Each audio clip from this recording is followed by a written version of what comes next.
আচ্ছা, দশম শ্রেণীর ছাত্রছাত্রীদের যাদের আমি ক্লাস নিচ্ছিলাম তাদের আমি বলি, যারা পরীক্ষা তো সামনে এগিয়েই এলো, ফেব্রুয়ারি মাস থেকে পরীক্ষা, তোমাদের মাধ্যমিক পরীক্ষা।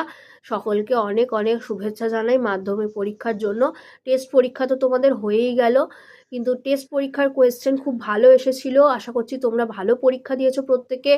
উত্তর খুব মানে সোজা সোজা প্রশ্ন ছিল।